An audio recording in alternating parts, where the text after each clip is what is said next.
We have a significant problem in this country: heart disease. It is the #1 killer. Every 33 seconds, a person dies from a heart attack. 2,600 deaths per day, 1 million per year. Some people think it's a man's disease. It's not. 500,000 women each year die from heart disease. The next 7 causes of death combined, which includes cancer, accidental injury, pulmonary disease, and diabetes, doesn't equal 1 million deaths per year.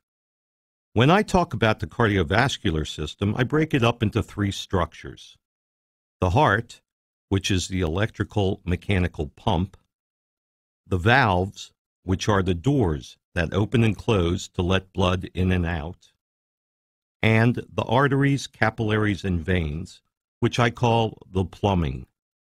90% of the time, when people have a cardiovascular disease, it turns out to be a plumbing problem.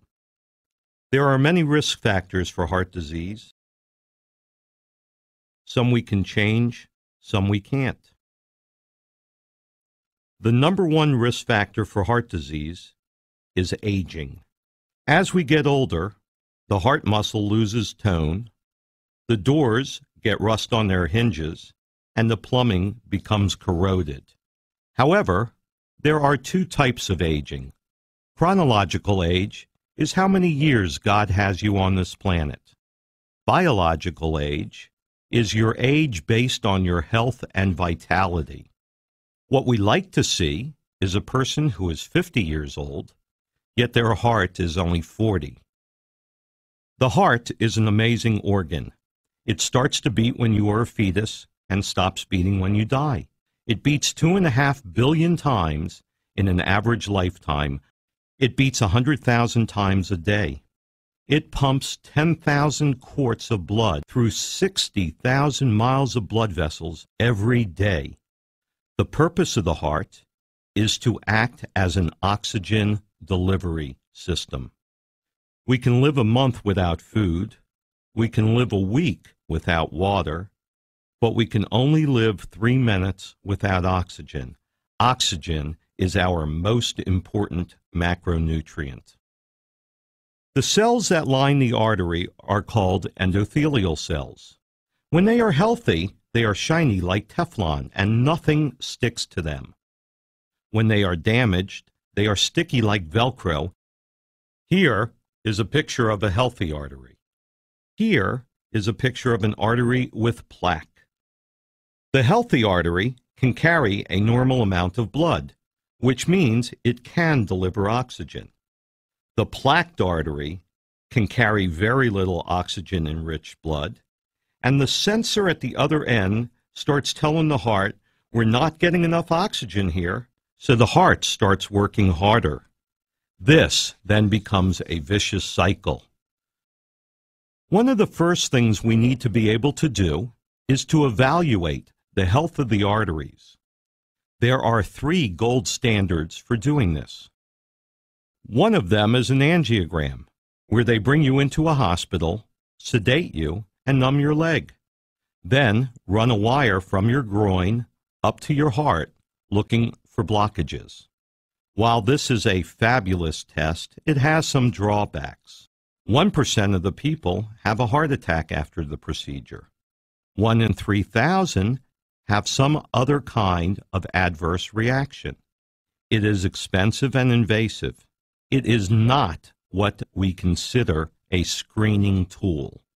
The second test is a 64-bit CAT scan, what they call a virtual heart scan. Its limitations are radiation, expense, and it does not visualize the small arteries. In spite of these, it is a wonderful test, and people over the age of 45 should have one to show the amount of plaque they have. The third test is called digital pulse wave analysis. This FDA-cleared machine takes a snapshot of your arterial elasticity. It tests your heart rate, hydration levels. It is quick, affordable, non-invasive, painless, and reliable. The foundation of the program is based on the 1998 Nobel Prize for Medicine.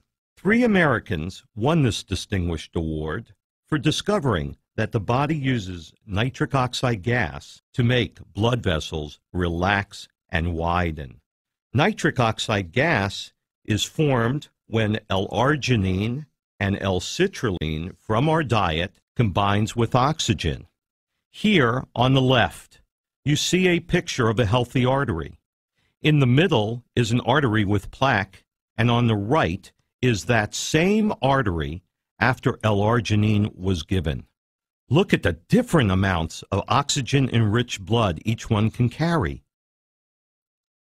According to Dr. John Cook, MD, PhD, in his book, The Cardiovascular Cure, on page 40 and 41, he states, quote, "We used to think that hardening of the arteries was an inevitable consequence of aging. We now know that this is not true. Plaque growth can be halted and even reversed," end quote. It is amazing that science now shows that plaque can be reversed. There are currently 75,000 published studies in prestigious journals on L-arginine. These show that nitric oxide, produced from L-arginine in the endothelium, will lower blood pressure, cholesterol, and triglycerides, improve congestive heart failure, wound healing, and diabetes, improve sexual function. A study reported in the journal Circulation concluded that treatment with L-arginine produced a 4-fold increase in blood vessel dilation from 2.2 to 8.8%. The source we use for L-arginine is a product called coktail. It is a great tasting liquid which is quickly absorbed by the body via a proprietary fulvic mineral delivery system. It contains 5 grams of L-arginine per serving, 200 milligrams of L-citrulline, omega-3s, EDTA, vitamin D3, and it's in the base of mangosteen, goji, acai, red raspberry, and tart cherry juices, which are high in antioxidants. In summary, the Cardio Crusaders Healthcare Initiative is the highest quality, most comprehensive, evidence-based, affordable cardiovascular wellness program that exists today. These statements are not intended to cure, diagnose, or treat any diseases or take the place of a professional health care provider.